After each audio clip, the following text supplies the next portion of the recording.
નમસ્કાર વિદ્યાર્થી મિત્રો, હું આપની સાથે ઝરમરિયા દર્શન સાયકોલોજી એન્ડ એજ્યુકેશનનો મારી યુટ્યુબ ચેનલમાં આપ સૌનું હાર્દિક સ્વાગત કરું છું.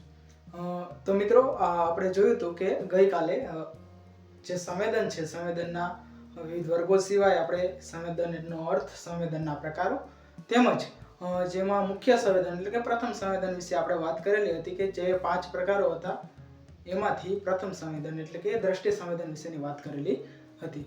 તો આજે આપણે ખાસ કરીને જોઈશું કે બીજું જે સંવેદન છે તો કે શ્રવણ સંવેદન. કયું સંવેદન? તો કે શ્રવણ સંવેદન.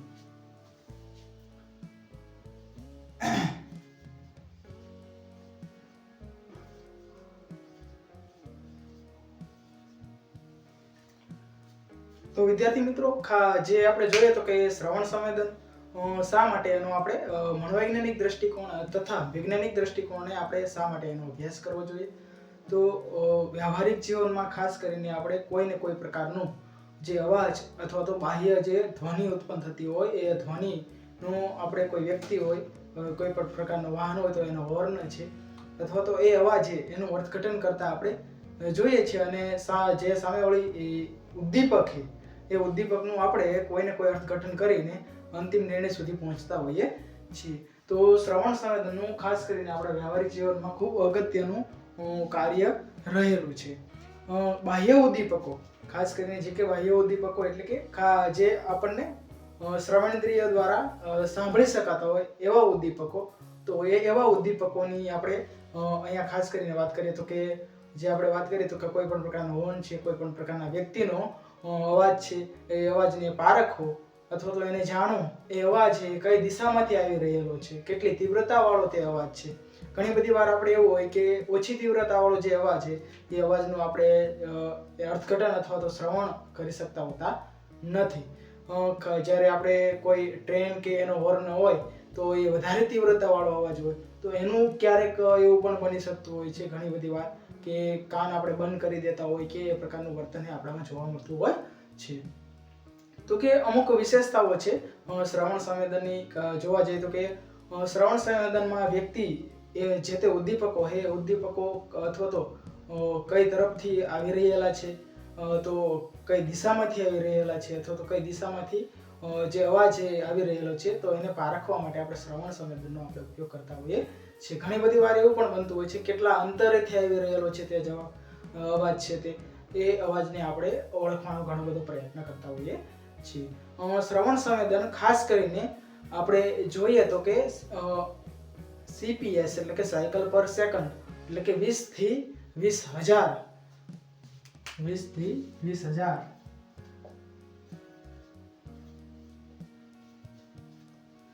CPS એટલે કે સાયકલ પર સેકન્ડે આપણે જે તીવ્રતાવાળો અવાજ હોય અથવા તો કંપનવાળો જે અવાજ છે એનું આપણે શ્રવણ કરી શકતા હોઈએ છીએ.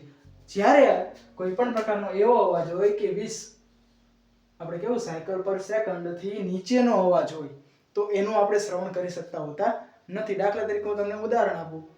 કેમ છો? મજામાં? તો આ તમે સરળતાથી સાંભળેલું હોય તો આપણે કેવું હોય તો કહી શકાય કે 20 CPS થી વધારે છે, 20 CPS થી વધારે છે. જ્યારે અતિ તીવ્રતાવાળો અવાજ કે કોઈ મોટો અવાજ હોય, કોઈ બોમ્બ હોય તો એનો અવાજ આપણે અથવા સાંભળી તો શકીએ છીએ પણ એનું અર્થઘટન છે આપણે યોગ્ય રીતે કરી શકતા હોતા નથી. એટલે કે 20 CPS એટલે સાયકલ પર સેકન્ડ થી વધારેનો અવાજ હોય તેનું આપણે શ્રવણ કરી શકતા હોતા નથી. અથવા તો 20 CPS કરતા પણ ઓછો અવાજ હોય તો તેનું શ્રવણ આપણે કરી શકતા હોતા નથી. દાખલા તરીકે મેં તમને એમ કીધું કેમ છો, તો હું એમ બોલું કે તો તમે એનું અર્થઘટન કરી શકતા અથવા તો એનું શ્રવણ એ કરી શકતા હોતા નથી. હવે આપણે જોવા જઈએ કે શ્રવણ સંવેદનનો આપણે અનુભવ કઈ રીતે થાય છે કે અથવા તો એની પ્રક્રિયા કઈ રીતે છે એની પહેલા આપણે સૌપ્રથમ સમજૂતી મેળવી લઈએ. તો કે શ્રવણ સંવેદનની પ્રક્રિયા એટલે કે પ્રોસેસ કઈ રીતે એ જોઈએ આપણે. તો કે પ્રક્રિયા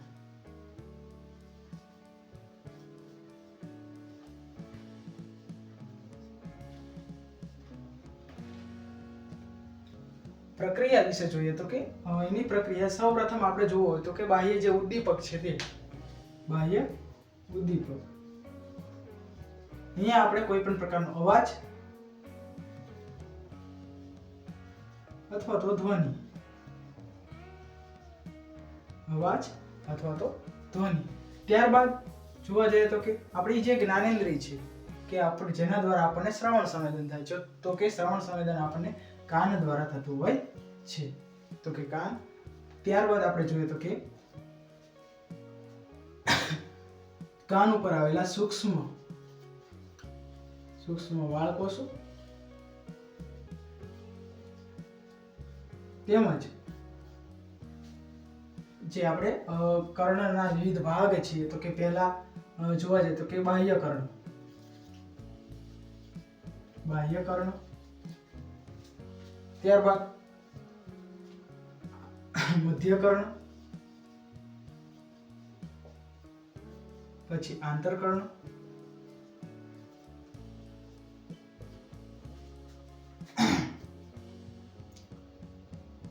તેમજ શ્રવણ તંતુ, તેમાંથી ચેતા પ્રવાહ,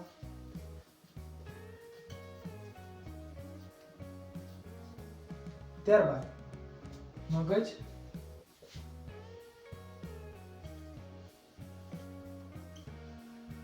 પછી મસ્તિષ્ક છાલ, મસ્તિષ્ક છાલ પછી ખાસ કરીને જે એના વિવિધ ખંડો છે તે વિવિધ ખંડોમાંનો એક ખંડ એટલે કે નિમ્ન ખંડ. નિમ્ન ખંડમાં શ્રવણ કેન્દ્ર, અને ત્યાં આપણને શ્રવણ સંવેદન નો અનુભવ થાય છે. તો કે શ્રવણ સંવેદનની પ્રક્રિયા જોવા જઈએ તો ઉદ્દીપક હોય, કોઈ પણ પ્રકારનું ઉદ્દીપક હોય, એ આપણા કાન ઉપર આવેલા સૂક્ષ્મ વાળકોષોને ઉત્તેજિત કરે છે. ત્યારબાદ બાહ્યકર્ણ, મધ્યકર્ણ અને આંતરકર્ણ મારફતે શ્રવણ તંતુઓ મારફતે ચેતા પ્રવાહ એક નિર્માણ થાય અને ત્યાંથી તે મગજ સુધી એ સંદેશો પહોંચાડે છે. અને એ સંદેશો મસ્તિષ્ક છાલના વિવિધ ખંડોમાં, એમાં ખાસ કરીને નિમ્ન ખંડમાં એ સંદેશો પહોંચતો હોય છે. અને શ્રવણ કેન્દ્ર માં જે સંદેશો એ પહોંચે ને ત્યાં શ્રવણ સંવેદનનું અર્થઘટન થતું હોય છે કે આ કોનો અવાજ છે, કયા પક્ષીનો અવાજ છે, કઈ વસ્તુનો અવાજ છે, જે તે બાબતે એનો અનુભવ થતો હોય છે. હવે આપણે જે બીજી બાબત છે તો કે શ્રવણ સંવેદન અનુભવાય છે તો બરોબર છે, પરંતુ શ્રવણ સંવેદન કઈ રીતે અથવા તો કયા અંગ દ્વારા અનુભવાય, તો એની માહિતી અથવા તો માહિતી મેળવવી ખૂબ આવશ્યક છે. તો કે શ્રવણ સંવેદન કાન દ્વારા અનુભવાય છે, તો પહેલા આપણે સૌપ્રથમ કાનની એ આકૃતિની સમજૂતી મેળવશું. તો હવે આપણે જે કાનની આકૃતિ છે એના વિશેની આપણે સમજૂતી મેળવીએ. તો કે કર્ણની આકૃતિ અથવા તો કાનની આકૃતિ.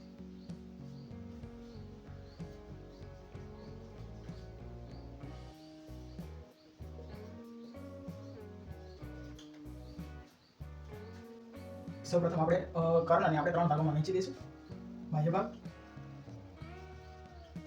મધ્ય ભાગ તેમજ આંતરભાગ.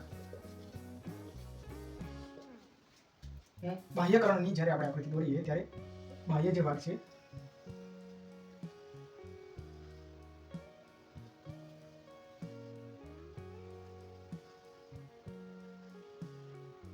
પહેલા આપણે આકૃતિ દોરી લઈશું. અહીંયા હથોડી તેમજ પેરા અને ટેબલ.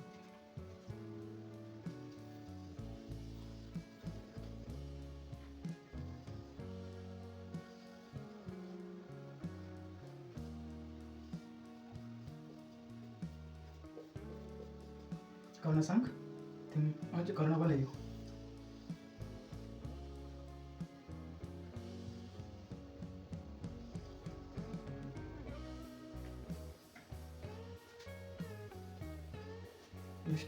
નલિકા.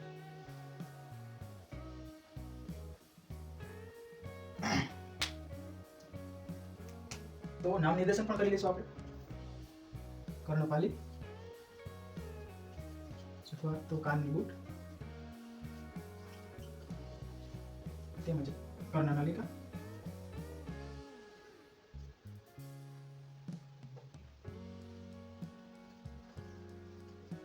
કર્ણનલિકા,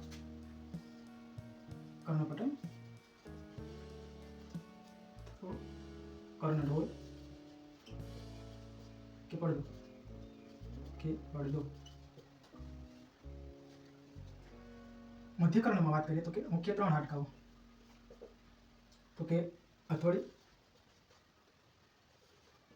એરણ અને પેગડું. આ જે ભાગ છે તે ઇષ્ટિક્ય નલિકા,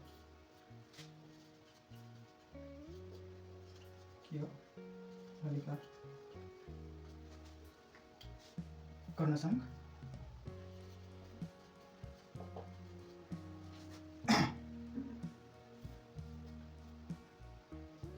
કર્ણવલય, શ્રવણતંતુ,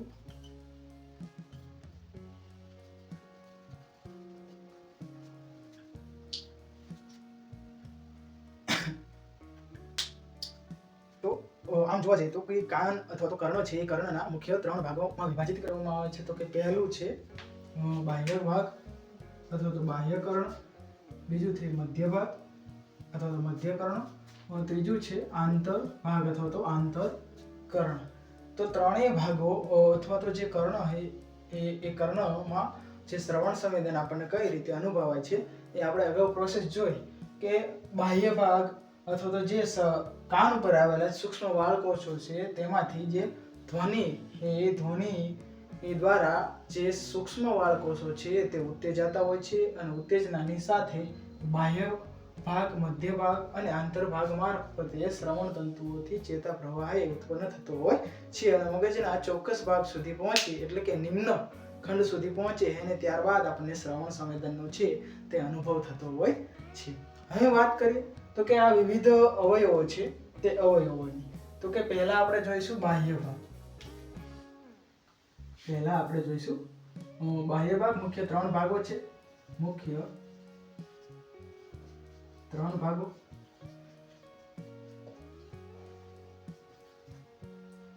એમાંનું પહેલું તો કે બાહ્ય ભાગ. બાહ્ય ભાગ અથવા તો બાહ્ય કર્ણ. હવે આપણે વાત કરીએ તો કે બાહ્ય ભાગ અથવા તો બાહ્ય કર્ણ છે તેમાં મુખ્યત્વે 3 અવયવો આવેલા છે કાનના. તો કે કર્ણપાલી અથવા તો કાનની બૂટ, કર્ણનલિકા અથવા તો કર્ણપટલ અને કર્ણપટલ એવી અલગ અલગ નામે જેમ કે કર્ણઢોલ અથવા તો કાનના પડદા તરીકે પણ ઓળખવામાં આવે છે. તો મુખ્ય આ 3 અવયવો બાહ્ય ભાગ અથવા તો બાહ્ય કર્ણમાં આવેલા છે. તો એના શું કાર્ય હોય છે? તો અહીંયા આપણે વાત કરીએ કાનની બૂટ અથવા તો કર્ણપાલી જે સંપૂર્ણ આપણે હોય છે તે કર્ણપાલી, બહારનો ભાગ આપણે દેખાતો હોય છે તેને આપણે કર્ણપાલી તરીકે ઓળખવામાં આવે છે. તો આ કર્ણપાલી ઉપર આવેલા જે સૂક્ષ્મ વાળકોષો છે તે બાહ્ય ધ્વનિ હોય અથવા તો ધ્વનિ હોય કે કોઈ પણ પ્રકારનો કંપન હોય અથવા અવાજ છે એ આપણા આની ઉપર આવેલા સૂક્ષ્મ વાળકોષો છે તેને ઉત્તેજે છે અને ઉત્તેજનાની સાથે એક ચેતા પ્રવાહનું નિર્માણ થતું હોય છે જે કર્ણનલિકા મારફતે કર્ણપટલ સુધી પહોંચે છે. ત્યારબાદ જે કર્ણઢોલ અથવા તો કર્ણપટલ છે તે આપણે કહેવું હોય તો કહી શકાય કે એની વિશેષતા એ છે કે પાતળી ચામડીનો બનેલો હોય છે. આપણે કહેવું હોય તો પાતળામાં પાતળી આપણા શરીરમાં રહેલી જે પાતળી ચામડીનો બનેલો હોય છે. ત્યારબાદ વાત કરીએ તો કે મધ્ય ભાગ. કયો ભાગ? તો કે મધ્ય ભાગ.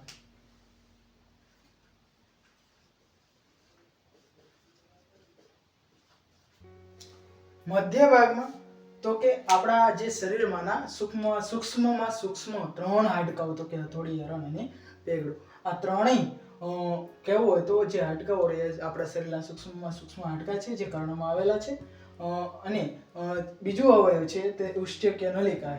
હવે જે હાડકાઓ હોય છે તે બાહ્ય જે ધ્વનિ પ્રવાહ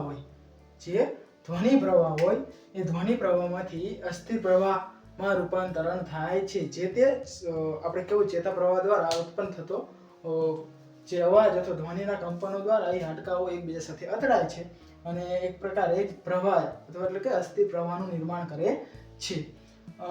યુષ્ટિક્ય નલિકાની વાત કરીએ તો કે જે આ ભાગ છે એટલે કે મધ્ય આપણે કહેવું હોય તો મધ્ય કર્ણનો પોલાણનો ભાગ, મધ્ય કર્ણનો પોલાણનો ભાગ. તો કે જ્યારે આપણે કોઈ પણ પ્રકારનો અતિ તીવ્ર અવાજ આવતો હોય છે ત્યારે ઈસ્ટિક્યા નલિકા મારફતે ઈસ્ટિક્યા નલિકાનો જે પ્રથમ ભાગ હોય છે એ કર્ણ સાથે જોડાયેલો હોય છે અને અંતિમ છેડાનો જે ભાગ હોય છે એ આપણા ગળાના ભાગમાં ખુલતો હોય છે. એટલા માટે જ્યારે અતિ તીવ્ર અવાજ આવતો હોય છે ત્યારે ઈસ્ટિક્યા નલિકા મારફતે ગળાના ભાગમાંથી એક અવાજ છે એ નીકળી જતો હોય છે, જેના કારણે જે કર્ણના અન્ય અવયવો છે એનું રક્ષણ થતું હોય છે. ત્યારબાદ જોવા જઈએ તો કે જે ચેતા પ્રવાહ અથવા અસ્થિ પ્રવાહનું રૂપાંતરણ થયું છે, અસ્થિ પ્રવાહ એ કર્ણશંખ મારફતે કર્ણવલયો થકી શ્રવણ તંતુઓમાં પહોંચતો હોય છે. અહીંયા આપણે જોવા જઈએ તો કે આંતરકર્ણમાં અન્ય નલિકાઓ પણ જોડાયેલી છે, જેવી કે વેસ્ટિબ્યુલર તેમજ ટિમ્પોનિક.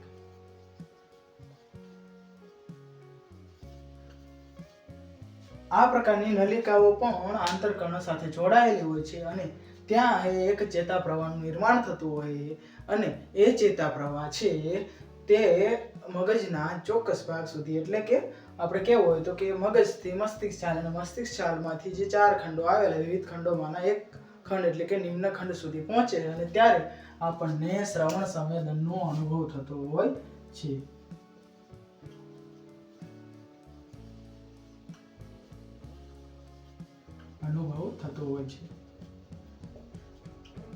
એટલે કે અહીંયા આપણે ત્રીજા કર્ણ એટલે કે આંતરભાગમાં આપણે જોયું કે કર્ણશંખ અથવા તો શ્રવણ તંતુ અને કર્ણવલયોનો સમાવેશ થતો છે, જેનો મુખ્ય ભૂમિકા એ જ હોય છે કે અસ્થિ તરંગો આવતા હોય છે એ તરંગો ચેતા પ્રવાહ અથવા તો ચેતા તરંગો અથવા તો કર્ણશંખમાંથી જે શ્રવણ તંતુ અથવા તો શ્રવણ પ્રવાહમાં પ્રવેશ થતા હોય છે અને ત્યાંથી એક પ્રકારનો ચેતા પ્રવાહ ઉત્પન્ન થતો હોય છે.